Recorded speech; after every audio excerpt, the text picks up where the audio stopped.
Bonsoir à tous et bienvenue. Nous sommes le jeudi 25 février et dans l'actualité ce soir, il y a d'abord 20 départements en métropole placés sous surveillance renforcée. Si les situations se dégradent, de nouvelles mesures de confinement local entreront en vigueur. C'est ce qu'a annoncé le Premier ministre. En revanche, aucune mesure d'allègement dans l'ouest de la France n'est envisagée. Le retour du débat sur le passeport vaccinal. De plus en plus de pays européens le réclament pour sauver le tourisme, notamment la Grèce ou l'Espagne. La France peut-elle revoir sa position sur le sujet? Ça changerait tout pour cet été. Le maire de Bron, pris pour cible par une bande de jeunes individus, de plus en plus d'élus sont confrontés à des tensions. Pour apprendre à gérer ces moments, certains reçoivent un appui musclé, celui du GIGN. Au sommaire également, la naissance d'un ours polaire aux eaux de Mulhouse. Après les pandas à Beauval, c'est le genre d'événement qui permet de doper la fréquentation quand ces établissements seront ouverts, bien sûr. Et puis les Chinois qui se mettent au ski massivement un an avant les Jeux Olympiques d'hiver là-bas. Mais vous allez voir qu'il y a encore un peu de travail avant la médaille d'or. Voici donc la carte des 20 départements placés ce soir sous surveillance renforcée. Une ligne, vous le voyez, qui descend du nord jusqu'au sud-est. 26,5 millions de Français au total sont concernés par cette épée de Damoclès qui pourrait tourner au reconfinement local. Joséphine Devambé, Marine Brossard et Philippe Véran nous montrent les réactions dans les territoires concernés. Les habitants des 20 départements sous surveillance s'attendent à un reconfinement le week-end et ils ne sont pas forcément contre, comme cette infirmière croisée dans l'Essonne. Ne serait-ce que reconfiner et augmenter un peu les restrictions, quoi. Je pense que c'est important parce que nous, en tout cas à l'hôpital, on est fatigués, on est épuisés. Là, la troisième vague, c'est trop dur pour nous. Confiner le week-end, voyez, puis il faut faire attention. S'il faut passer par là, il faut le faire, voyez. À Albert, dans la Somme, cette commerçante craint au contraire pour son chiffre d'affaires. Donc ce serait très embêtant si on était confinés. Parce qu'on ne vend pas. Pas de vente, pas de rentrée d'argent, pas de salaire, ça va être très... Non, c'est compliqué parce que moi j'ai fait venir la marchandise. Donc là, il faut que je paye la marchandise. Pour l'instant, ces 20 départements sont seulement placés sous surveillance renforcée. Aucune mesure restrictive ne devrait être prise avant le 6 mars. Le Premier ministre laisse au préfet le temps de se concerter avec les élus. Nous plaçons donc ces départements en surveillance renforcée. Si et seulement si la situation continue à se dégrader, nous prendrons des mesures renforcées qui entreront en vigueur à compter du week-end du 6 mars. La carte se base en fait sur celle des taux d'incidence. En Moselle, par exemple, 311 cas positifs pour 100 000 habitants, bien au-delà du seuil d'alerte de 250, et cela engendre une forte pression hospitalière. Le taux d'incidence, effectivement, nous fait craindre d'être débordé. Ce soir, il restera 3 lits de réa pour toute la Moselle. L'ensemble de l'Île-de-France et des Hauts-de-France enfin, parce que ce sont des régions où les variants étrangers très contagieux sont devenus majoritaires. 53% des cas à Paris. On a rencontré déjà du variant effectivement britannique, on a du variant sud-africain. On est inquiet, si ça augmentait sensiblement d'un seul coup, ça serait extrêmement compliqué pour l'ensemble des établissements de santé. Pour le moment, seules les Alpes-Maritimes, Nice et Dunkerque sont touchées par l'interdiction des déplacements et la fermeture des commerces non essentiels le week-end. On l'a vu sur la carte, le sud-est est l'une des régions les plus concernées par cette augmentation du nombre de cas. Et d'ailleurs, Joséphine Devambé vient de le dire, le confinement sera déjà une réalité dans une grosse partie des Alpes-Maritimes à partir de demain soir. Mais les départements voisins sont maintenant également menacés. C'est le cas du Var, où se trouvent Pauline Lefrançois et Sylvain Fargeau. Sur le port de Toulon en fin d'après-midi, les Varois ne sont pas vraiment étonnés de la décision du Premier ministre. Depuis plusieurs jours, la situation sanitaire est devenue très préoccupante dans le Var. C'est normal dans la mesure où il y a un département limitrophe qui est atteint. Ça ne m'étonne pas parce que les gens sont très indisciplinés. Ça se remarque, il n'y a pas les distanciations, il y a beaucoup de gens qui ne mettent pas de masque. De toute façon, j'ai l'impression qu'on n'a pas tellement le choix, donc on fera ce qu'ils nous disent. Et puis après, s'il faut en passer par là, il faut en passer par là. Dans ce département très touristique, le taux d'incidence a bondi en une semaine. Il est de 313 aujourd'hui, alors que les hôpitaux sont déjà surchargés.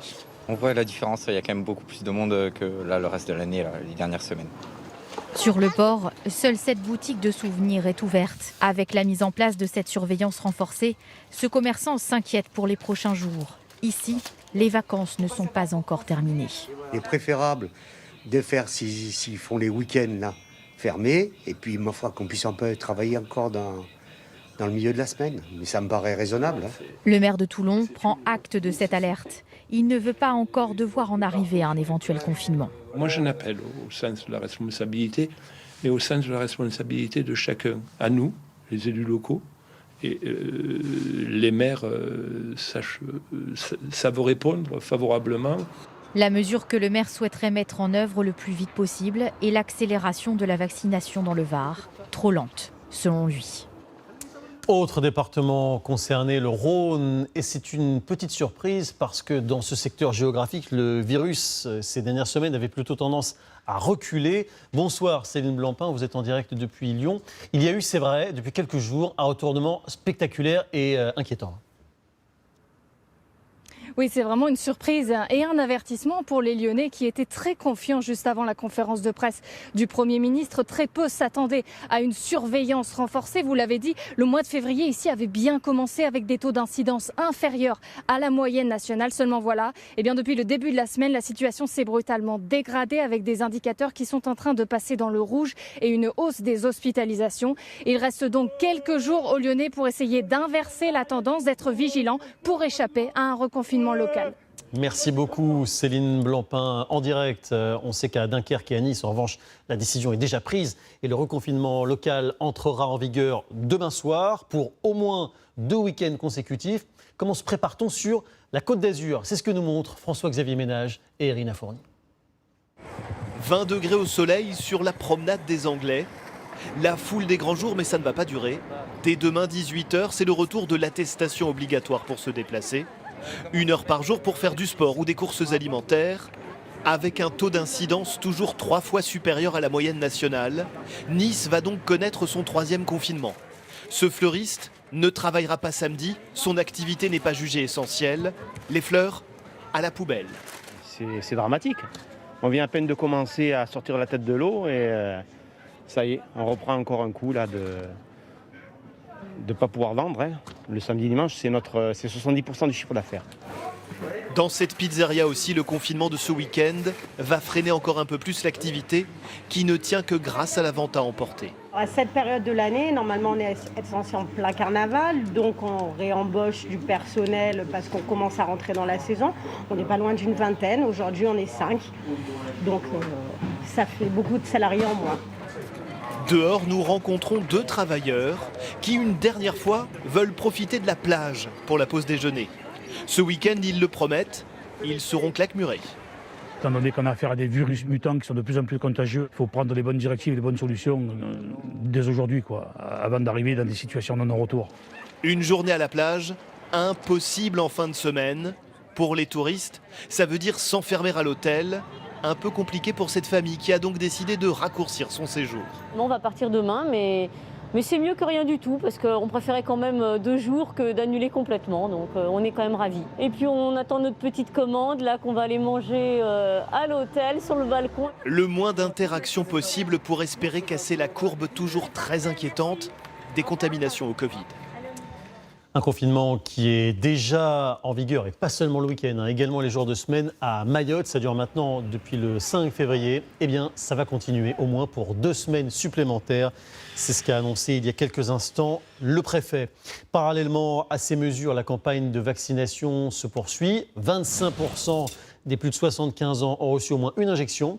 Et depuis 24 heures maintenant, ce sont les 50-64 ans avec comorbidité qui sont vaccinés. Une accélération qui devrait avoir rapidement des conséquences positives sur les hospitalisations, comme nous l'explique chiffre à l'appui Jean-Marie Bagayoko, Hortense Villatte et Antoine Pocry. Depuis des semaines, il attend ce rendez-vous avec son médecin traitant et ce petit flacon. On a la chance d'avoir un vaccin ce soir, enfin disponible dans les cabinets médicaux. Une petite piqûre pour cet homme de 54 ans, mais un grand soulagement. C'est une assurance pour moi, pour ne pas faire une forme grave. Voilà, comme j'ai des antécédents au niveau de d'une maladie chronique. Depuis ce matin, 29 000 médecins généralistes peuvent vacciner leurs patients à risque, âgés de 50 à 64 ans. 2,5 millions de personnes sont concernées. Protégé. Tenez, je vous laisse appuyer. Impeccable. Dans les cabinets médicaux ou les EHPAD, dans les centres de vaccination ou à l'hôpital, la campagne s'accélère. Fin février, plus de 3 millions de personnes auront reçu une première dose.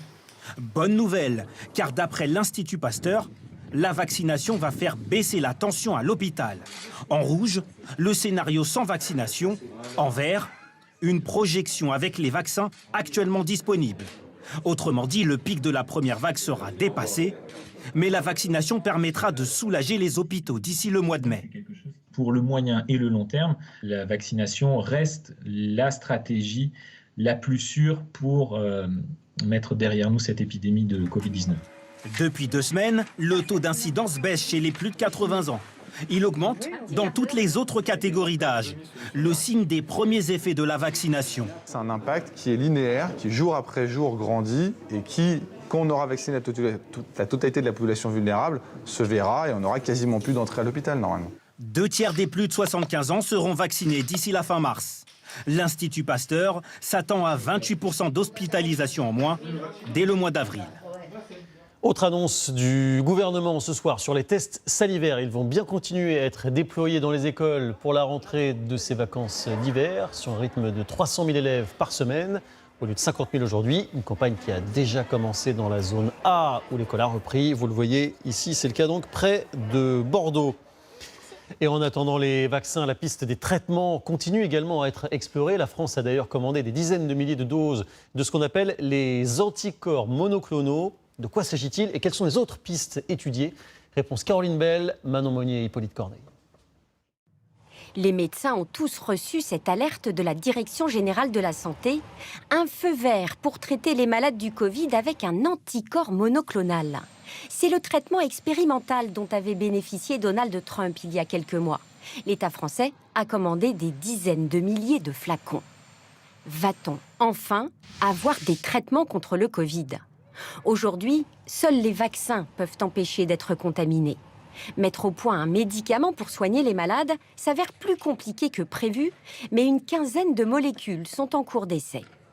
Dans les 6 mois qui viennent, on va avoir des pistes plus sérieuses. Parce que ces traitements spécifiques vont arriver à une étape plus mûre de développement.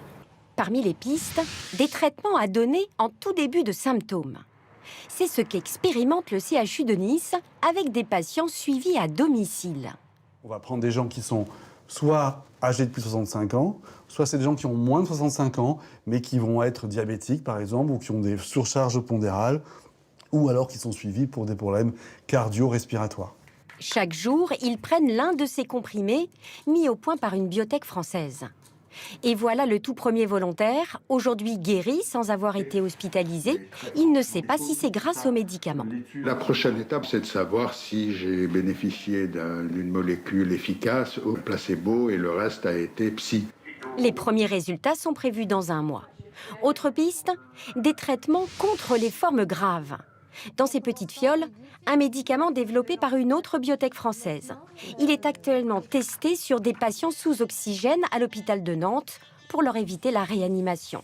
Et pourquoi ne pas recycler de vieux médicaments? C'est le pari de ces chercheurs toulousains.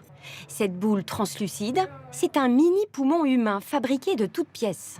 Dans une zone sécurisée du laboratoire, ils infectent ces organes miniatures avec le virus du Covid et testent dessus toute une batterie de vieux médicaments. On peut comme ça identifier des molécules avec des effets antiviraux, alors qu'au départ, elles n'étaient pas connues pour des propriétés anti-infectieuses. Des antidépresseurs, antidiabétiques, anticancéreux, qui rejoindront peut-être demain l'arsenal thérapeutique contre le Covid. De son côté, Emmanuel Macron assiste ce soir à un sommet européen par visioconférence. La question du passeport vaccinal devait être évoquée. Les différents pays de l'Union sont divisés. Ceux du Sud, très touristiques, qui sont largement favorables. Ici aussi, les professionnels du voyage aimeraient bien pouvoir l'utiliser, mais les Français sont encore réticents, comme on peut le vérifier. Sophie Chevalreau, Nadia Djbouziane et Fabienne Moncel. Partir enfin en vacances librement, passer l'été au soleil au-delà des frontières. Accepteriez-vous de retrouver ce plaisir à condition de devoir présenter un certificat vaccinal. Moi, je serais plutôt pour retrouver la vie d'avant et pour pouvoir accéder à certains lieux. Si c'est possible de prendre un rendez-vous, ça serait pas logique d'imposer un passeport alors qu'on peut même pas se faire vacciner, quoi. Que vous puissiez partir, elle ne demande que ça. Cette voyagiste ne vend plus rien, alors chaque potentielle solution retient son attention. Si pour nous, c'est un gage comme quoi les gens vont plus voyager et les pays les recevoir, on est à 100% pour. Même espoir dans cet hôtel au cœur de Paris. D'ordinaire, 75% de la clientèle est étrangère. La directrice compte beaucoup sur ce passeport. En espérant qu'au mois d'avril, ça va revenir, mais ça dépend encore une fois du passeport vaccinal. Mais bon, je croise les doigts. La vie d'avant, elle vient de reprendre en Israël.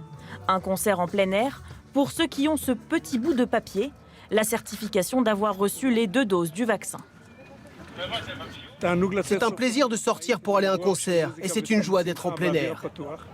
Des Israéliens munis de leur passeport vaccinal vont pouvoir profiter de ces paysages grecs. Le pays leur ouvre ses portes et espère accueillir d'autres visiteurs étrangers cet été. De son côté, Londres évoque aussi l'adoption du certificat vaccinal. La campagne de vaccination est très bien avancée, à tel point que les Anglais pensent déjà à vacances d'été. La compagnie aérienne EasyJet enregistre une augmentation de 337% des réservations au départ du Royaume-Uni. C'est plus des destinations de vacances, c'est l'Espagne, le Portugal, la Grèce, ce genre de destinations. Ça confirme que les gens veulent pouvoir se projeter, veulent pouvoir voyager à nouveau. L'Europe reste divisée sur la question d'un certificat sanitaire unique. Aujourd'hui, seuls 4% des Européens ont reçu au moins une dose du vaccin.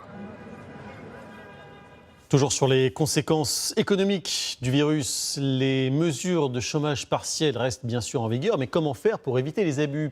Ils représenteraient au total près de 200 millions d'euros depuis le début de cette crise sanitaire. L'une de ces fraudes vient justement d'être découverte près de Lyon. Des entreprises touchaient des millions. Seul problème, elles n'existaient pas. Yanis Matisse et Julien Chaise sont allés le constater. La boîte aux lettres affiche le nom d'une société de location de véhicules installée dans la Loire. Une façade pour mieux se cacher derrière cette porte, ni patron ni employé. L'année dernière, l'entreprise fictive a déclaré 49 faux salariés, gagnant tous soi-disant 4 000 € par mois. Cette simple déclaration sans justificatif a été validée par l'administration.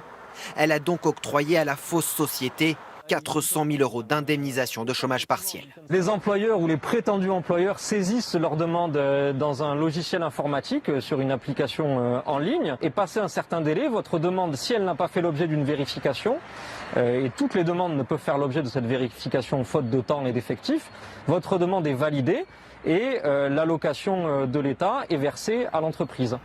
En épluchant les mouvements bancaires, les enquêteurs de la police judiciaire de Lyon ont découvert un vaste réseau d'escroqueries. Des faux contrats et des fausses factures associés au milieu du bâtiment et des économies d'énergie. Au total, les policiers ont retrouvé 7 autres entreprises fantômes pour un préjudice estimé aujourd'hui à 2 400 000 €. On a pu constater qu'en fait, non seulement ces escrocs, si vous voulez, récupéraient de l'argent issu donc des indemnités liées au chômage partiel, également liées au fonds de solidarité Covid.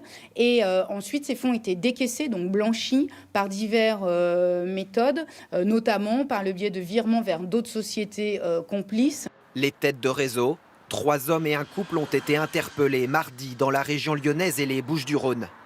Il risque jusqu'à 10 ans de prison. Et on reste dans la région lyonnaise avec à Bron la voiture du maire qui a été caillassée. Lui-même a été insulté et menacé.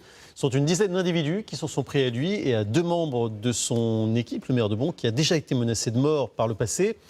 Un cas extrême, bien sûr, mais qui illustre les tensions que subissent de plus en plus les élus locaux en première ligne. Pour apprendre à mieux gérer ces situations, certains suivent des formations avec le GIGN, les gendarmes d'élite. Manon Monnier, Renan Hallec et Sébastien Guerche ont pu suivre l'un de ces stages. Regardez. Des parents furieux contre la maire d'une commune. Je vais vous expliquer.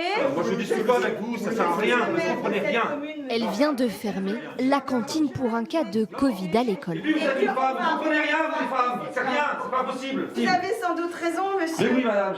Ces parents énervés ne sont pas de vrais administrés, ce sont des gendarmes. Ces deux hommes sont des négociateurs formés par le GIGN. Ils arrivent, ils sont particulièrement virulents. Vous arrivez à garder un vrai self-control. Leur objectif, former les maires à gérer les situations compliquées.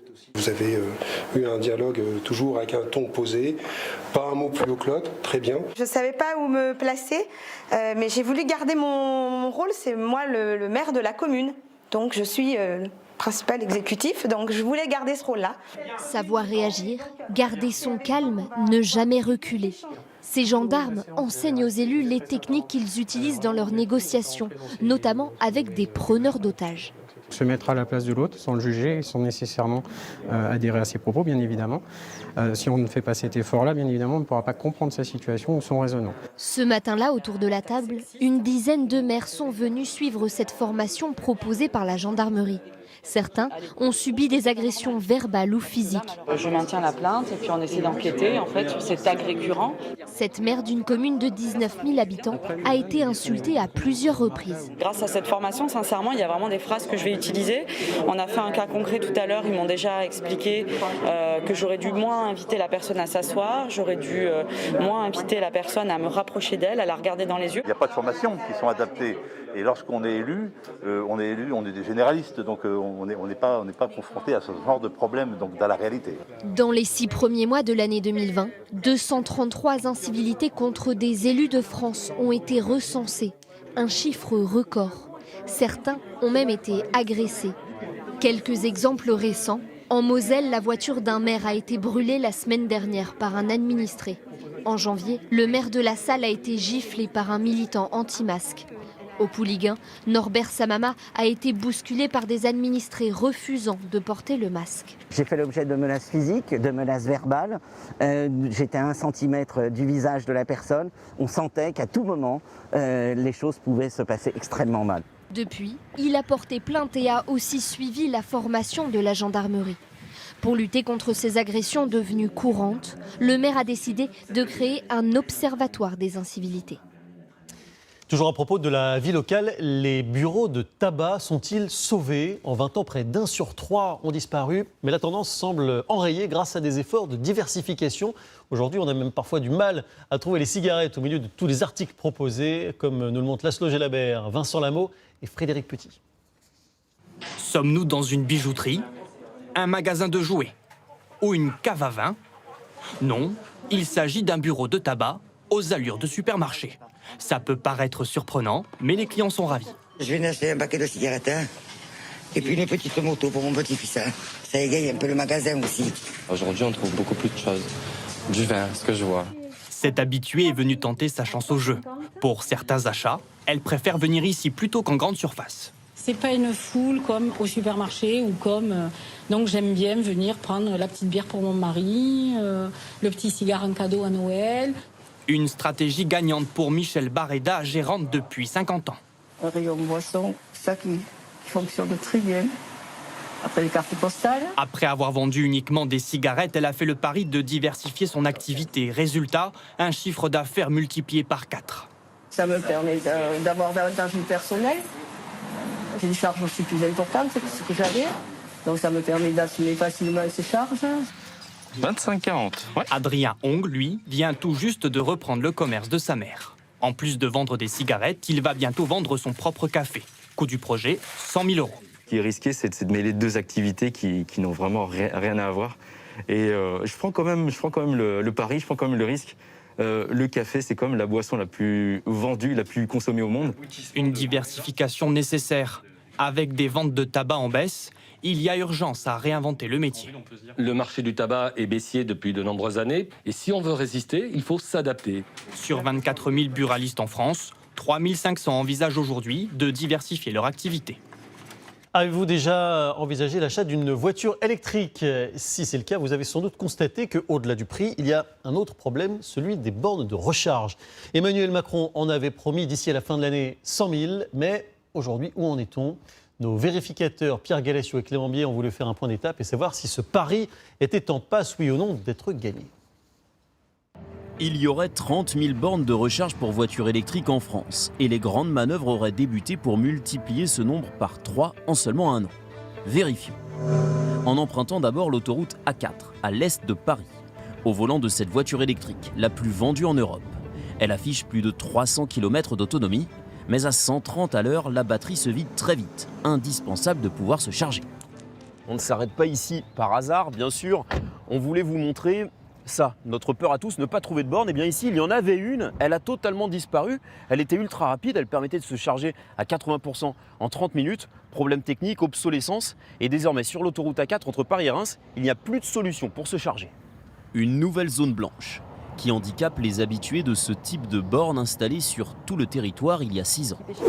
Et pas par n'importe qui, par une filiale d'EDF, leader en France. 189 bornes désinstallées ou hors service sur 217. Est-ce que c'est un constat d'échec ? Ce qu'on peut tirer comme enseignement, c'est ça, c'est qu'il faut avoir un matériel de qualité, ça c'est très important, le choix du matériel. Et ensuite, il faut effectivement le maintenir et s'assurer que le service est délivré. 100 000 bornes d'ici la fin de l'année, vous y croyez vraiment ? Bien sûr qu'on y croit, nous on est très engagés, on déploie des bornes tous les jours. Et aujourd'hui, dans les contrats qu'on a signés, il y a à peu près 5000 bornes identifiées déjà à déployer. 5000 bornes en cours d'installation pour cette société et une trentaine d'autres entreprises qui en déploient en France. L'objectif des 100 000 pourrait-il être atteint? Nous allons chercher une partie de la réponse à Strasbourg. Une ville malheureusement devenue un cimetière de bornes de recharge publique. Ici, une entreprise référence l'état de toutes les bornes en France et en Europe. Quand on regarde votre application, on voit qu'à Strasbourg, l'agglomération de Strasbourg, il y a une centaine de bornes à peu près. Est-ce qu'elles fonctionnent toutes ? Alors non, elles ne fonctionnent pas toutes. On a notamment les bornes de voirie, où on a à peu près une borne sur deux qui est hors service. Moi je pense que ça va être très difficile, voire impossible d'atteindre ces 100 000 bornes d'ici la fin de l'année. Selon lui, 20% des 30 000 bornes seraient hors service. Je pense que la France a peut-être manqué de stratégie en fait, pour déployer, entretenir un vrai réseau de charge. Et c'est ce qu'on paye aujourd'hui avec ce type de borne de recharge. Mais il y a un autre problème, de statistiques. La France aurait 30 000 bornes de recharge.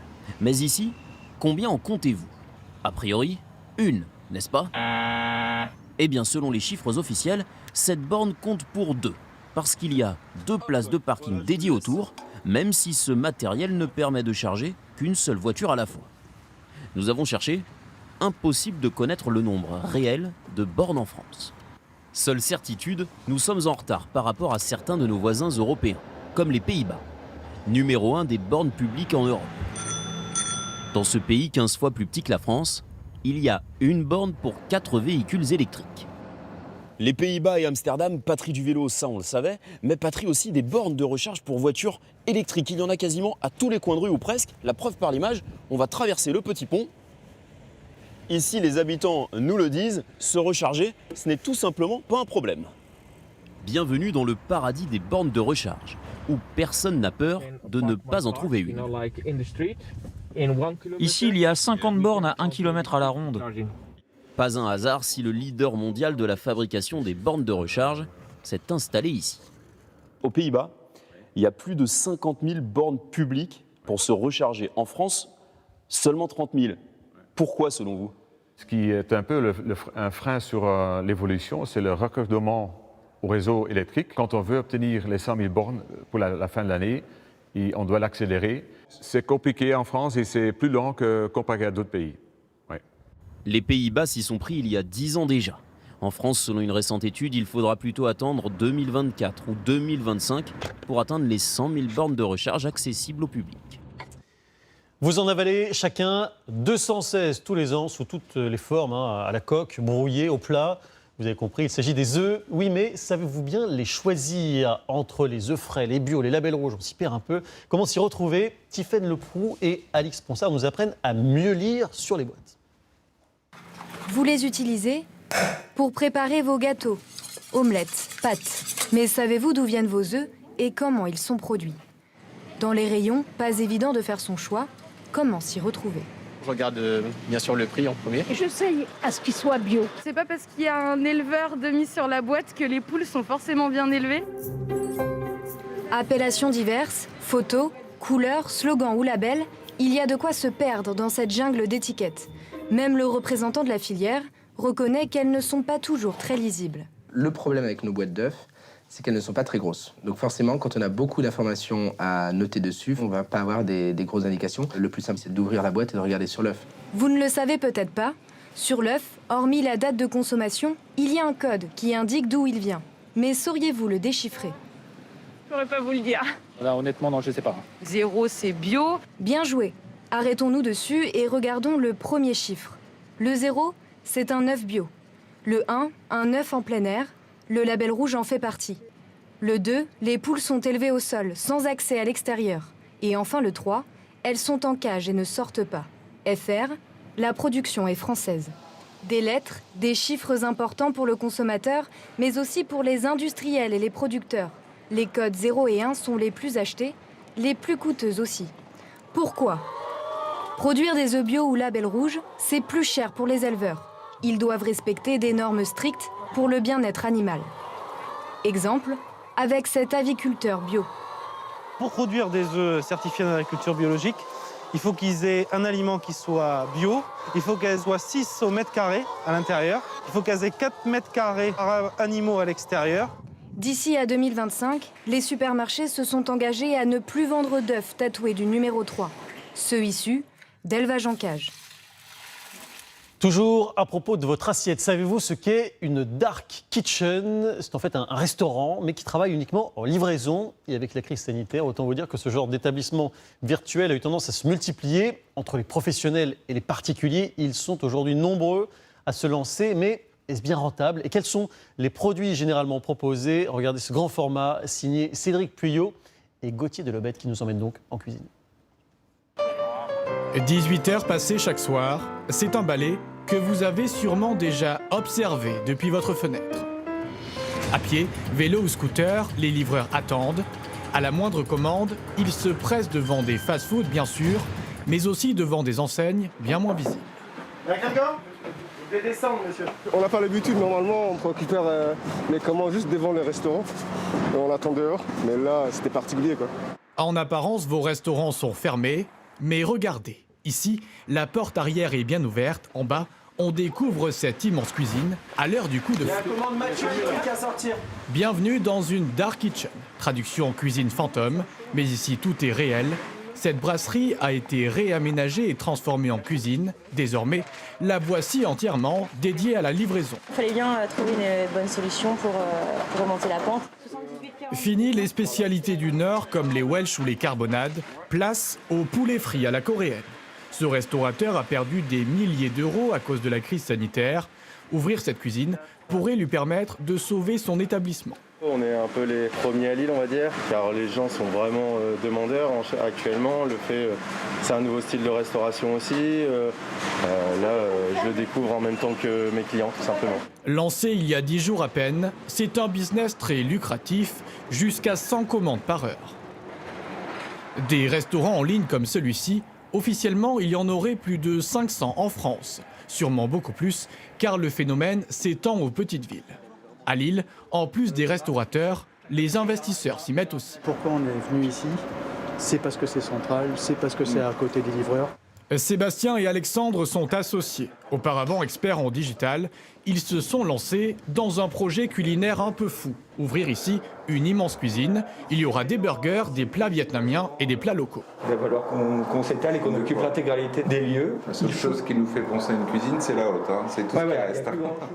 Forcément, ici, tout est à refaire, mais 1 800 € mensuels pour 80 mètres carrés en centre-ville, c'est imbattable. Surtout comparé à l'ouverture d'un restaurant traditionnel. Vous n'avez pas à acheter un restaurant, à faire un branding de restaurant, à acheter des couverts, ça peut se faire très vite. Si jamais nos tentatives échouent, on peut les remplacer, on peut les remarketer, on peut reproposer autre chose aux clients. En attendant d'ouvrir cet été, ils ont déjà lancé leur première cuisine spécialisée dans la volaille. Mais ici, on se sent un petit peu à l'étroit. Comme pour tout restaurant, les dark kitchens peuvent aussi faire l'objet de contrôles sanitaires réguliers. Et combien de temps pour la 24-78 s'il vous plaît? La mission de ces chefs cuisiniers, livrer dans les temps, et pour supporter le trajet, il faut adapter les recettes. Alors là, on va faire une mise en place qui va être surtout rapide à envoyer, pratique, donc tout à portée de main, avec de l'emballage aussi rapide et à portée de main. Ce midi-là, une vingtaine de commandes, ça peut sembler beaucoup, mais les plateformes en ligne sont très gourmandes. Sur les 46,70 € TTC, on peut enlever 30% TTC. Soit plus de 13 € en moins pour le restaurateur. C'est beaucoup. Et c'est pour ça que notre intérêt est de multiplier les enseignes. Pour faire plus de quantité. Et je pense que notre modèle sera viable. Pour éviter ces frais, ils vont développer leur propre plateforme de livraison. Un bon filon économique qui tente aussi les particuliers, comme Thibaut. Il y a encore quelques mois, il était salarié d'une grande entreprise de téléphonie. Aujourd'hui, même sans diplôme, il dirige de chez lui son restaurant italien en ligne. Mais impossible de cuisiner depuis son appartement pour des raisons sanitaires évidentes. Alors, il a trouvé cette cuisine partagée. Ces annonces sont de plus en plus nombreuses. Je tapais Labo Cuisine et je suis tombé sur cette annonce d'une personne qui avait un grand laboratoire de cuisine et qui faisait justement un partage de ses labos. Donc du coup, j'ai appelé et me voilà aujourd'hui dans ses locaux. Donc dans une dark kitchen. Dans une dark kitchen, voilà. Le lendemain matin, Thibaut est au fourneau.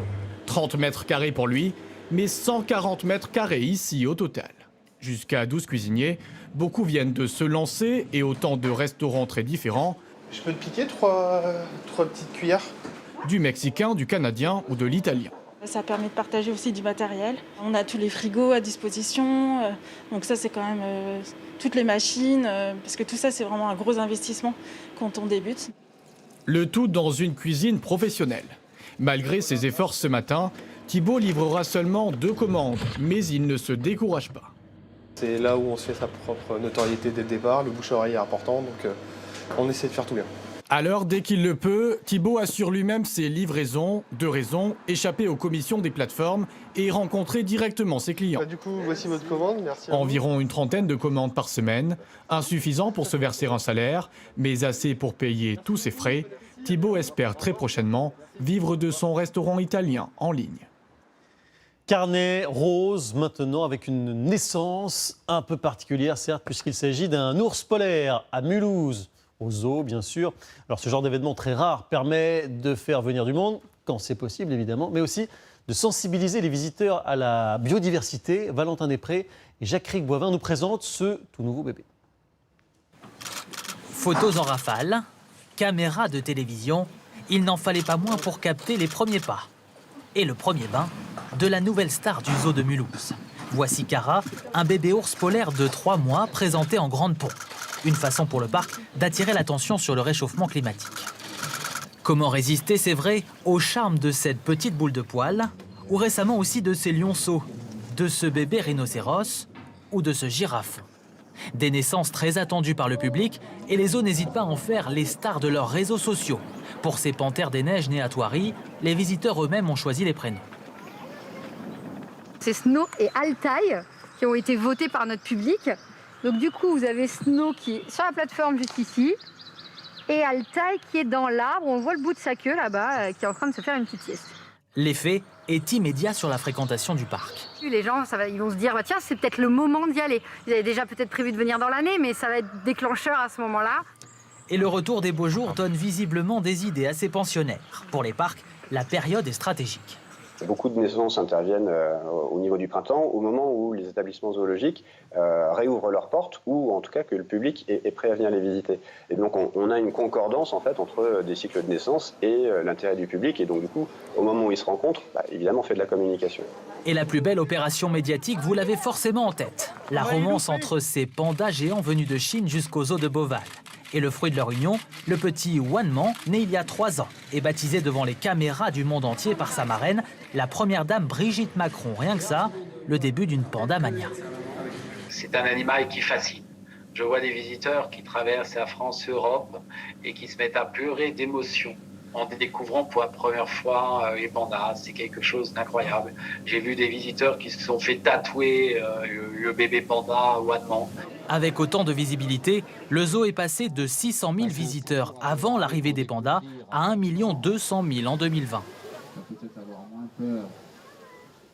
Des pandas qui viennent bien sûr de Chine, un pays qui est en train de se convertir au sport d'hiver, figurez-vous. En quelques années, les stations ont poussé là-bas comme des champignons. Reste juste une dernière formalité, apprendre à skier. Il y a encore un peu de boulot sur le planter de bâton, comme nous le montrent Justine Jankowski et Frédéric Dufour. Première descente et première chute pour ces Chinois qui débutent sur les pistes.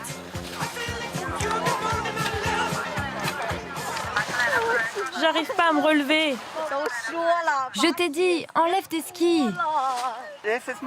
C'est une première pour moi. Je n'arrive pas à contrôler les skis.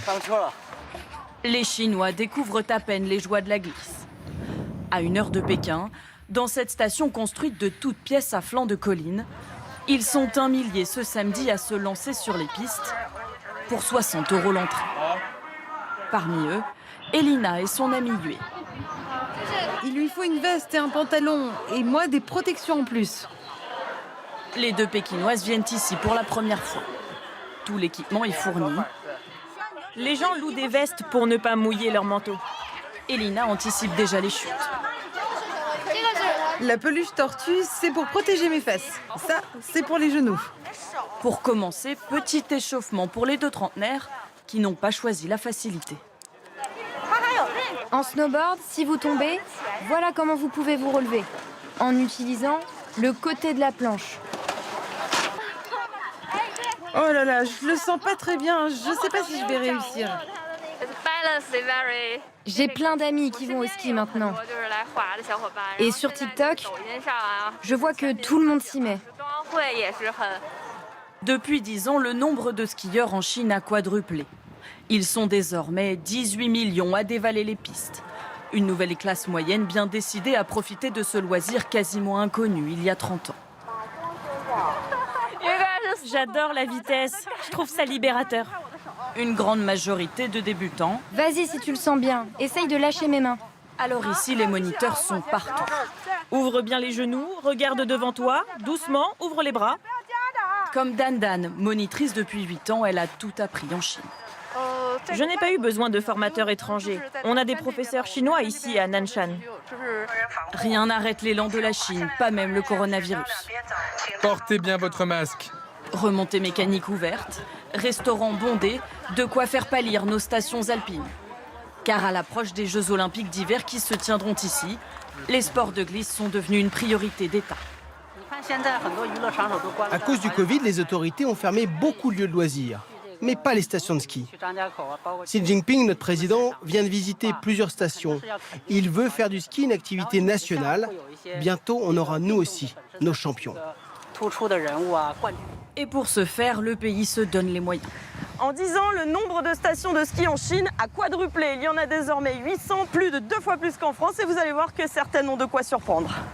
En plein cœur de Pékin, une piste intérieure, version tapis roulant. C'est un faux matelas de neige en fibre. Au toucher, c'est doux, mais on sent qu'il y a un peu de friction. On doit le mouiller régulièrement pour avoir une sensation de vraie neige. Le tapis roule en continu, comme une piste sans fin. C'est mieux pour apprendre. Pas besoin d'un oracle, il fait 20 degrés. C'est ouvert été comme hiver, alors 200 amateurs viennent ici chaque jour, comme Rui Xie, 14 ans, et son papa. Je me sens plus en sécurité ici. C'est pratique, c'est juste à côté de chez moi, pas comme les pistes qui sont super loin. Ici, les moniteurs s'improvisent techniciens. Pour changer la vitesse, j'utilise la télécommande. Ça va jusqu'à 30 km/h. Depuis 3 ans, Yong Liang préfère enseigner ici qu'à la montagne. Là-bas, on ne peut travailler que pendant la saison d'hiver, alors qu'ici, j'ai un salaire à l'année. C'est plus stable. Des cours dès 3 ans, 45 minutes de leçons à 70 € tout compris. Même la chute. Y a-t-il des questions sur le ski dans le 20h vous répond ce soir, Alexia Mayer? Hélas, Pas non. ce soir. Bah non, malheureusement. De toute façon, les remontées sont fermées, donc comme ça, c'est réglé, hélas. Le port du masque n'est pas obligatoire partout, contrairement à ce qu'on croit souvent. Pas dans toutes les communes, Alexia, et pas dans toutes les rues. Comment savoir où je dois le porter? C'est vrai qu'on s'y perd un peu. Et oui, contrairement à ce que l'on peut penser, le masque n'est pas obligatoire partout. En France, la règle, c'est qu'il doit être porté dans tous les lieux clos qui accueillent du public. Ensuite, les préfets et les maires décident au cas par cas. Il faut donc être attentif aux panneaux qui indiquent les zones, regardez, comme les marchés par exemple, où il est obligatoire. Et puis notez que certaines communes permettent à leurs administrés de ne plus porter de masque, comme Béric dans le Morbihan qui compte 2000 habitants. Il faudrait qu'il y ait des applications, que ce soit marqué sur les applications de géolocalisation.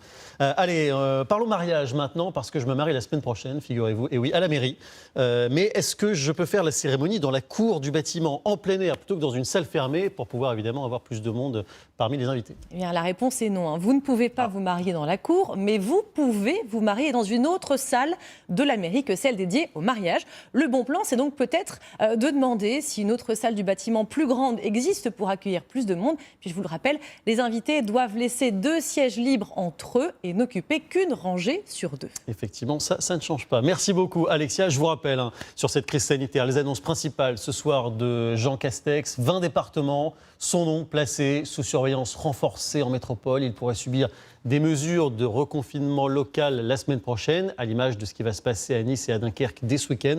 Par ailleurs, notez qu'il n'y a pas d'assouplissement à prévoir pour les autres départements. C'était une demande notamment de la Bretagne et du Pays Basque. Pour en savoir plus sur ces annonces, eh bien, rendez-vous sur LCI avec Damien Givlet ce soir pour le Grand Soir à 22h, Canal 26. Sur TF1, la suite, c'est Evelyne Delia, la météo. Suivi de section de recherche, le journal demain à 13h, Jacques Legros. À 19h45 et 20h, Audrey Crespo-Mara. Je vous retrouve quant à moi sur LCI dès 21h lundi. Très bonne soirée, à bientôt. Retrouvez toute l'info sur LCI, canal 26.